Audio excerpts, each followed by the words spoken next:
Hey everybody, welcome back to another tutorial. Today I'm looking at Ioniarics, which is a really cool polyrhythmic arpeggiator. And if you don't understand what that is, don't worry, soon you will. So I'm going to look at how we can very quickly, without any real keyboard skills, set up something really nice sounding that has cool rhythmic variations and melodic variation, something like this.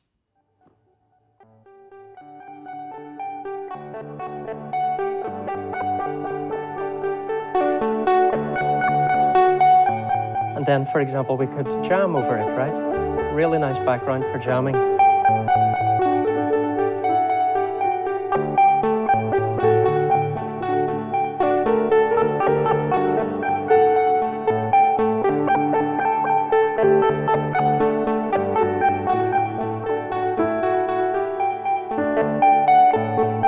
Okay, so let's talk about how we can do this.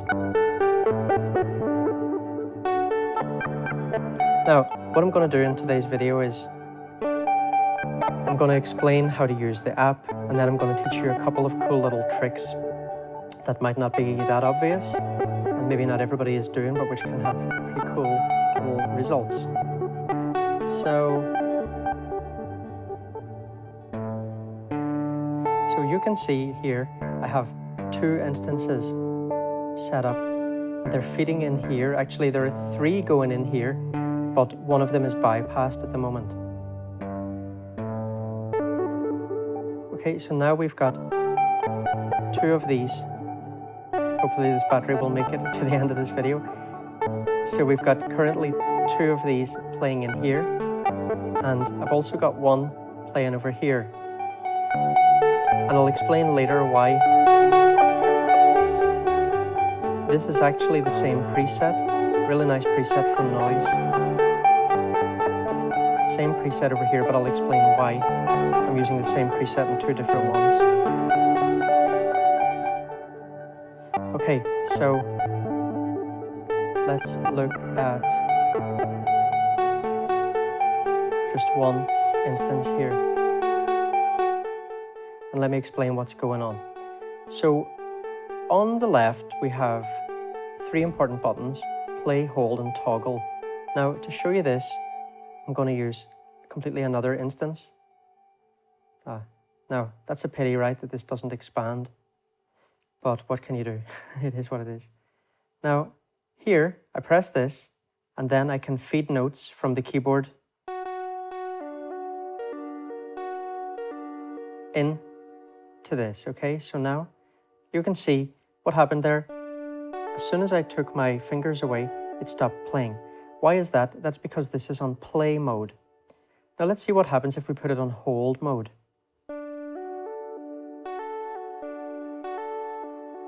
Okay, now I have taken my fingers away from the keyboard, but it's still playing. If I press another note, that note is held and the other notes disappear. Okay, now toggle mode, what happens?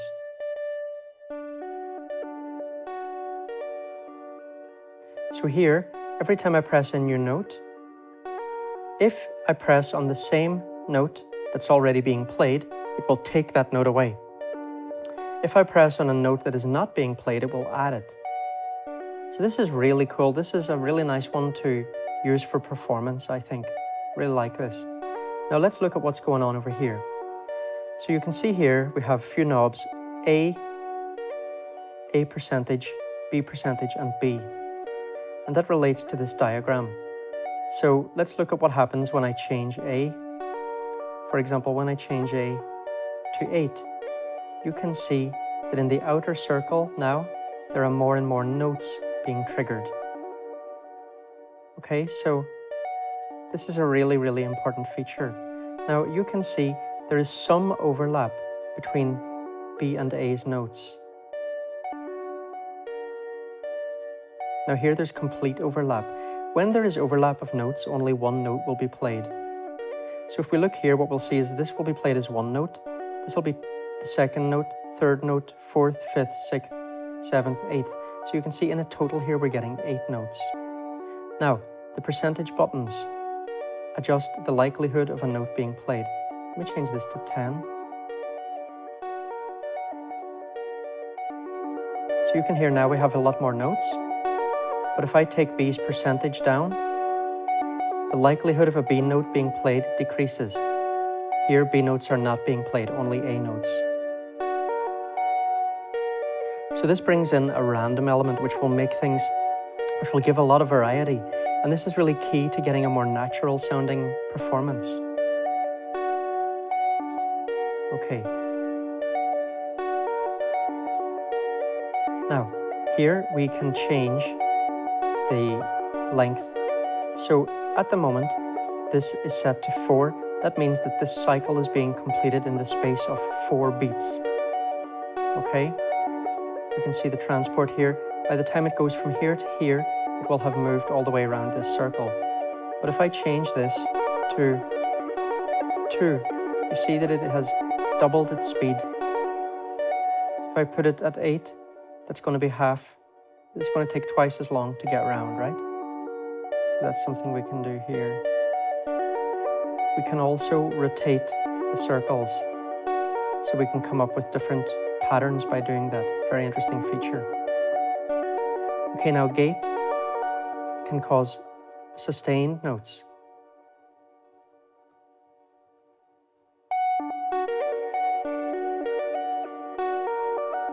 So that can be useful if you're playing very few notes, because then you won't have too much of a space.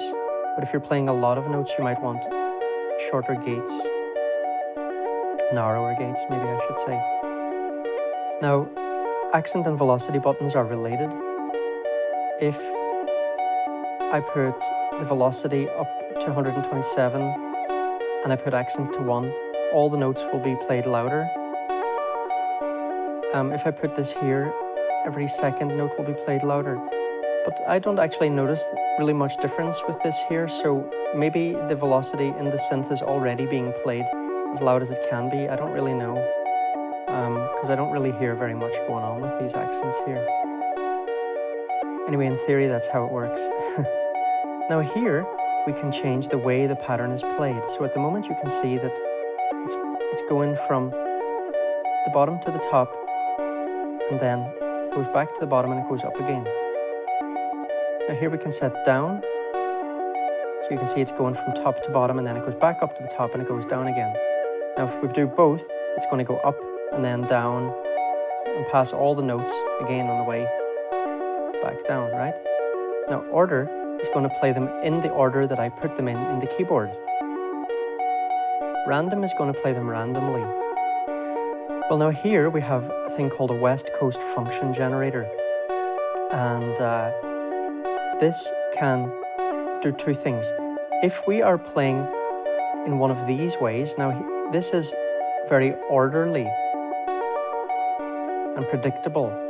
Well, if we bring in this West Coast function generator by increasing the amount, actually this will become less regular, because what this is doing is it's imposing its own pattern on top, a pattern of going from the lowest note to the highest note in a certain amount of time. We set that with these rise and fall settings here. But even if we put this amount to 100%, we're still not going to get a regular pattern, because there's several patterns going on. Now, if we choose random here, this pattern will actually make it less random. So here at the moment, it's really truly random. If we put up this, we're getting a linear pattern put on top of this randomness. So that can make the random sounds kind of more musically pleasing. Now, if we have a setup that we like, we can press, I'm not working with the mouse for some reason. So a long press, and that can store your settings. It doesn't store the notes that you're playing, it just stores these different settings, the knobs and things like that. Okay, now noise will add another level of randomness into it. And if the noise is at 100%, then this will be completely random. It won't be any different from just playing the random button here. But let's say, for example, we're playing an up pattern, And then we bring this in, and maybe it just starts to get a little bit too regular for you. Then you can bring in a certain element of randomness. You see, with this noise button, it's gone a little bit more random again. So you can play around with all these things and come up with something that you like. Okay, so that's the basic gist of how the app works. Now, let's look at the little thing I had set up here. So, why do I have two instances going in here? Because, okay, let's hear what it's like with just one instance. Right, you hear that? Now, this one is going in here. Now, if I click here, I'm taking off the second instance. That's not being played by that. But the second instance is being played by this. Now listen to these together. Okay, so this is going in here. This is going in here. It's the same preset, but let's listen to the difference. If I put both of these in here, we start to get these really cool pitch bends and this very human quality. And it's just lovely. I love this. You know, this is so much more interesting than just this. Oh, sorry, hang on. So much more interesting than just this. I really like it with all three instances going.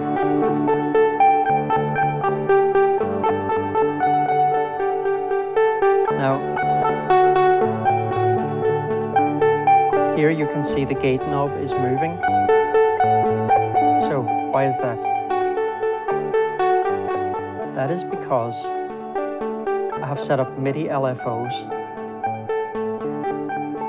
And let's look, so MIDI LFOs, this LFO is controlling the gate here. And so let's look at how I've set that up in AUM. So, we want to control something in this channel.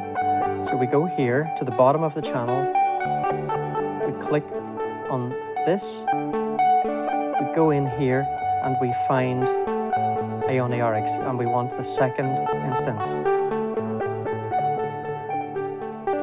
We go down the list and go to gate. Now you can see I've set this up already, obviously.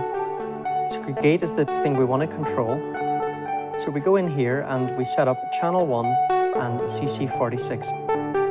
Now, I'll explain why we're doing that one in a second. And then we press on learn. Oh, it's going to be tight here. I better not make this too long. Press on learn. But another very important thing is setting up the range here. So you can see I've set the range from 9 to 14%. Now, the default would be from 0 to 100. But that would, for my taste, give sometimes far too long of a gate. You can see the knobs going crazy here. Now, this is something that you'll want to experiment with. So you might like it like that. But I wanted to have shorter gate times. So how we do that is, oh, noise has died here, I think. Oh no, it's still going, good. So how we do that is, go to the range and drag these sliders to select. So like I said, I played around with it and I found I like what it does from 9 to 14. And I won't go into detail about what MIDI LFOs does because I talked about that in my last video on Classic FX. So if you want to learn more about that, you can check that out there. In that video, I talked a little bit about what these different things do. Okay, so everybody, there we have it. So there we have how to use Ioniarics in a basic way. Now, I didn't talk a lot about the polyrhythms, but there's something that if you're interested in, maybe you can read something about polyrhythms because it can be quite difficult to set up good polyrhythms. And especially if you want to apply delay on top of them, you need to kind of think about the mathematics of it, but it's actually quite interesting, so go and research that. And so what we've looked at is how to use Ioniarics in a basic way. Second thing we've looked at is the benefit of running 2 instances of Ioniarics into the same audio source. And so you can see that when I do that, in this one, I only have A set up, and in this one, I'm only using A as well. I'm not using B here. So, but the effect is the same as if I had 1 instance. The only difference is that I'm getting a bit more control. Why I set it up as 2 was so that I could set a different gate length on each of them. So you can see here, this instance has a longer gate. That's the instance that's doing more of this kind of bassy background. So that one has a longer gate. And then this one, I wanted a shorter gate. And actually to get those pitch effects, you can see the gate here is right just around 20%. To get these interesting pitch effects that we're getting, the gate on this has to be shorter. If we put it up very high, let me take MIDI LFOs off. If we put it up very high, basically we won't get the other one, we won't hear the other one. So it's very interesting to play around with the different gate lengths on these and see what you come up with. So we looked at that, and then the other thing, how to modulate things with MIDI LFOs or another app that you could use. And here we're modulating gate, but you could modulate, any of these things, right? You go in here and take a look at what's available. I mean, everything's there pretty much for you to modulate. So modulation just makes things a lot more interesting. You can get variation without being busy moving little knobs all the time. So, hope you enjoyed this, and don't forget, everybody, got free copies of this app and another one. I think it's Autony actually, maybe, but I'll put the details in the comments section. Hope you enjoyed the video, and thanks again to Pagefall for providing the free apps. And please, if you enjoyed this video, subscribe, click the bell so you get updates, because there are often codes available. You don't want to miss out on those. And give this a thumbs up, please. It helps YouTube to push the video to more people. That pays me back for all the hard work I do putting into these videos. And yeah, write a comment. All right, everyone, thanks a lot. Hope you enjoyed this. Take it easy.